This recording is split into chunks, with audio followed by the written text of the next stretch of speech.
یہ کہانی صرف چند دن پہلے سامنے آئی۔ اس واقعے کے مرکزی شخص نے خاص طور پر اس کے لیے ایک نیا اکاؤنٹ بنایا کیونکہ معاملہ ابھی بھی زیر تفتیش ہے۔ اس نے اپنی شناخت چھپانے کے لیے فرضی نام استعمال کیے جسے ہم جمی کہہ کر پکاریں گے، اور اس نے تفصیلات کو مبہم رکھا۔ لیکن ایک چیز واضح تھی، یہ واقعہ اس کے ذہن پر اس حد تک حاوی ہو چکا تھا کہ وہ اس کے بارے میں سوچنا بند نہیں کر پا رہا تھا۔ وہ ایک امیر علاقے میں نئی تعمیر شدہ درمیانی بلندی کی رہائشی عمارت میں رہتا تھا۔ عمارت میں زیادہ تر رہائشی درمیانی عمر یا اس سے زیادہ عمر کے تھے، جن میں سفید کالر پروفیشنلز اور ریٹائرڈ افراد شامل تھے۔ بظاہر یہ ایک پرسکون اور محفوظ جگہ تھی۔ پیر کے دن کام سے واپسی پر جب وہ لفٹ سے نکلا تو اسے ایک عجیب سی بو محسوس ہوئی۔ اپنے اپارٹمنٹ میں داخل ہوتے ہی اس نے اپنے شریک حیات ٹیلر سے کہا کہ یا تو کسی نے کھانا زیادہ جلا دیے ہیں یا پھر کچھ اور زیادہ سنگین بات ہے۔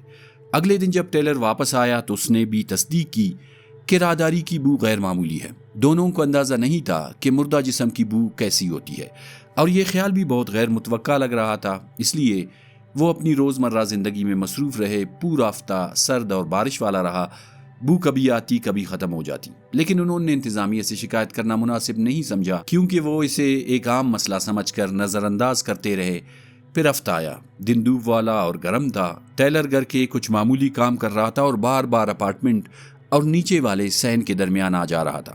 جب وہ پہلی بار واپس آیا تو اس نے کہا کہ بو پہلے سے زیادہ شدید ہو چکی ہے۔ دونوں نے مذاق میں کہا کہ شاید واقعی کوئی لاش ہو سکتی ہے، لیکن جب وہ دوسری بار واپس آیا تو صورتحال بالکل بدل چکی تھی۔ دروازہ کھلتے ہی راہداری سے آوازیں آ رہی تھی، جو اس عمارت کے لیے غیر معمولی بات تھی کیونکہ یہاں ہمیشہ خاموشی رہتی تھی۔ اس نے بتایا کہ تمام رہائشی اپنے اپنے دروازے کھول کر بو کی جگہ کو تلاش کرنے کی کوشش کر رہے ہیں۔ نیچے والی منزل پر کسی نے ایک اپارٹمنٹ پہ شک کا اظہار کیا، لیکن جیسے ہی دروازہ کھولا گیا بو اتنی شدید تھی کہ اندر جانا ممکن نہ رہا۔ اب یہ صورتحال ایک شک نہیں رہا تھا۔ عمارت کے زیادہ تر لوگوں کی رائے ایک ہی تھی، شاید واقعی ایک لاش موجود تھی۔ تیسری بار جب ٹیلر واپس آیا تو صورتحال واضح ہو چکی تھی۔ اس نے تصدیق کی کہ متاثرہ فلیٹ کی شناخت ہو گئی ہے اور مالک سے رابطہ کر لیا گیا ہے۔ رائلی، جو اس عمارت کے ہوم اونرز ایسوسی ایشن بورڈ کا رکن تھا، وہ اضافی چابی لینے گیا۔ وہ اپارٹمنٹ اسی فلور پر تھا، صرف 3 دروازے دور، بالکل ان کے اپارٹمنٹ اور لفٹ کے درمیان۔ اب آلوے میں لوگوں کی تعداد بڑھ چکی تھی۔ پھر اچانک سب کچھ بدل گیا۔ جیسے ہی ٹیلر نے دروازہ کھولا، بو کئی گنا زیادہ شدید اور ناقابل برداشت ہو گئی۔ اب ہر شخص نے ماسک پہن لیا تھا یا کسی نہ کسی طرح اپنا چہرہ ڈھانپ رکھا تھا۔ ٹیلر نے رائلی سے بات کی جو ابھی اپارٹمنٹ کے اندر جا کر فوراً باہر آ گیا تھا۔ اس کے چہرے سے ظاہر تھا کہ وہ شدید صدمے میں ہے۔ اس نے واضح طور پر کہا کہ فوراً حکام کو اطلاع دینا ضروری ہے۔ ٹیلر نے ایک سیدھا سوال کیا، کیا واقعی اندر ایک لاش ہے؟ رائلی نے اس بات میں سر ہلایا۔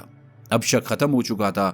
پورے ہفتے وہ جس بو کو نظر انداز کرتے رہے، وہ دراصل ایک سڑتی ہوئی لاش کی تھی جو اسی عمارت میں موجود تھی۔ جب بھی اس اپارٹمنٹ کا دروازہ کھلتا، بو باہر پھیل جاتی۔ جلدی پولیس پہنچ گئی۔ وہ پڑوسیوں سے معمول کے سوالات کر رہی تھی۔ اطلاعات سامنے آئی کہ لاش باتھ ٹب میں ملی ہے۔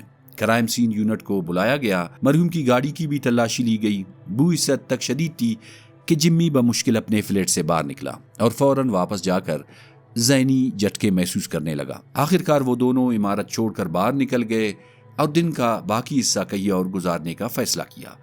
واپسی کا خیال بھی مشکل لگ رہا تھا۔ کچھ گھنٹے شہر میں گزارنے کے بعد وہ سین میں واپس آئے جہاں چند پڑوسی جمع تھے۔ سب اس واقعے پر بات کر رہے تھے۔ کچھ لوگ انٹرویو دے رہے تھے۔ پولیس دروازوں کے کیمروں کی فوٹیج دیکھنا چاہتی تھی تاکہ معلوم ہو سکے کہ مرحوم کو آخری بار کب زندہ دیکھا گیا تھا۔ اوپر اپارٹمنٹ سے روشنی آ رہی تھی کیونکہ کرائم سین ٹیم کام کر رہی تھی۔ عمارت میں موجود افسران نے حفاظتی ماسک پہن رکھے تھے۔ نیچے والے اپارٹمنٹ کی تمام کھڑکیاں کھول دی گئی تھی تاکہ ہوا کا گزر ہو سکے۔ رات ہونے لگی تو انہوں نے باہر جا کر کھانا کھانے کا فیصلہ کیا۔ جب وہ عمارت سے نکل رہے تھے تو ان کا سامنا پوسٹ مارٹم ٹیم سے ہوا۔ انہوں نے دروازہ تھام کر رستہ دیا تاکہ باڈی بیگ اندر لے جایا جا سکے۔ لاش کی دریافت کو 7 گھنٹے گزر چکے تھے۔ یہ سب خود میں ہی کافی خوفناک تھا، لیکن کہانی یہاں ختم نہیں ہوتی۔ عام سوالات اپنی جگہ موجود تھے۔ ایک شخص 1 ہفتے سے غائب رہا اور کسی نے نوٹس کیوں نہیں کیا؟ کیا اس کا کوئی کام نہیں تھا؟ کوئی خاندان، کوئی دوست؟ پھر مزید تفصیلات سامنے آئی۔ مرحوم اس عمارت میں 18 سال سے رہ رہا تھا اور پچھلے 9 سال سے وہ اسی اپارٹمنٹ میں مقیم تھا جہاں اس کی موت واقع ہوئی۔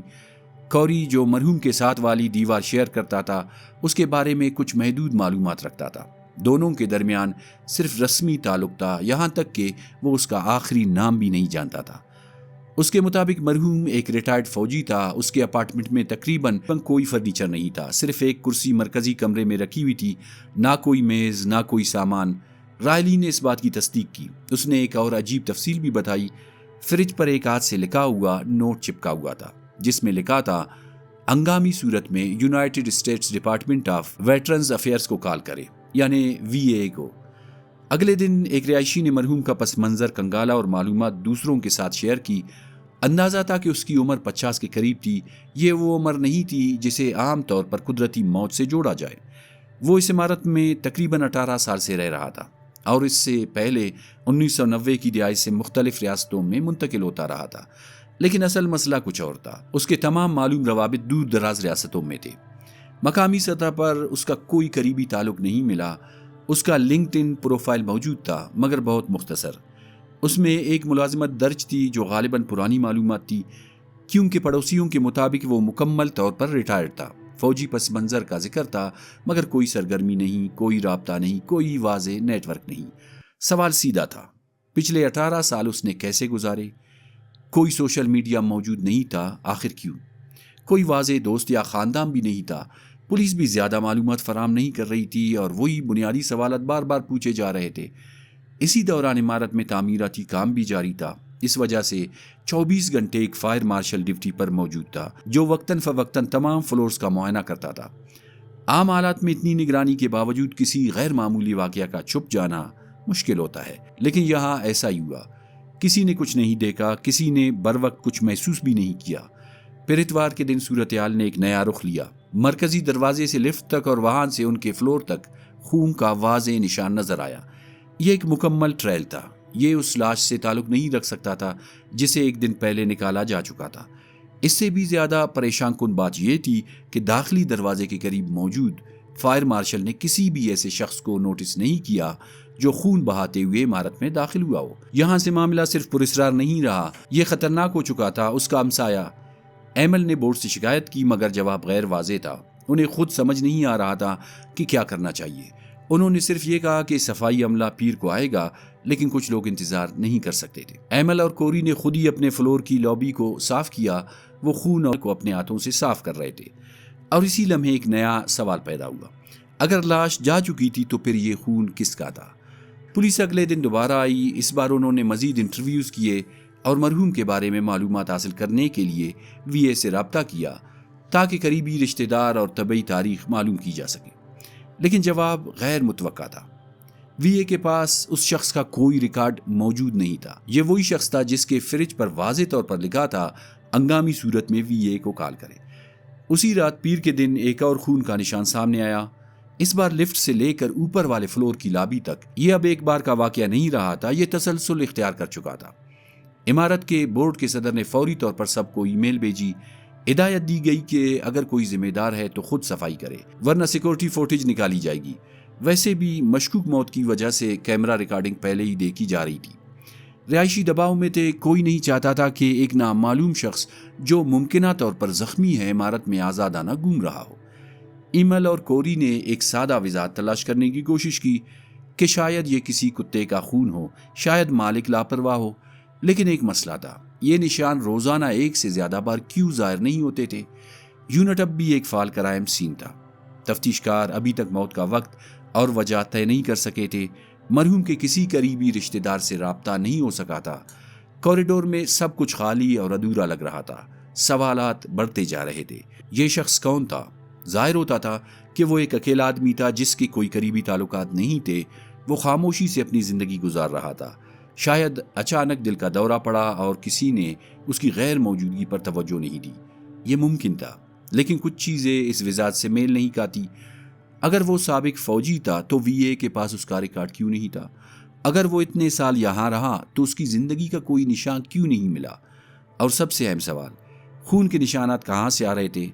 یہ واقعہ صرف ایک موت تک محدود نہیں رہا تھا، یہ ایک خلا بن چکا تھا، ایک ایسا خلا جہاں حقائق موجود تھے مگر ان کے درمیان کوئی واضح ربط نہیں تھا۔ اور یہی چیز اسے سب سے زیادہ خوفناک بنا رہی تھی۔ جمی کا کہنا ہے کہ جب تک تفتیش مکمل نہیں ہوتی غیر یقینی محسوس کرنا ایک فطری رد عمل ہے۔ اس صورتحال میں کوئی واضح اختتام موجود نہیں اور یہی چیز ذہن پر دباؤ بڑھاتی ہے۔ ایسے وقت میں جمی نے خود کو سنبھالنے کے لیے چند عملی اقدامات پر توجہ دی۔ وہ ہوشیار رہا، اس نے پڑوسیوں سے رابطہ برقرار رکھا، ہر غیر معمولی چیز کو نوٹ کیا، چاہے وہ بو ہو، آواز ہو یا کوئی نیا نشان۔ یہ اقدامات چھوٹے لگتے ہیں لیکن ایسے ماحول میں یہی چیزیں انسان کو حقیقت سے جوڑے رکھتی ہے، کیونکہ جب سوالات زیادہ ہو اور جواب کم ہو تو کنٹرول صرف انہی چیزوں پر رہ جاتا ہے جو آپ خود کر سکتے ہیں۔ اور اب سب کچھ ایک ہی چیز پر آ کر رک گیا تھا، تفتیش۔ جب تک حقیقت سامنے نہیں آتی یہ کہانی ادھوری رہے گی۔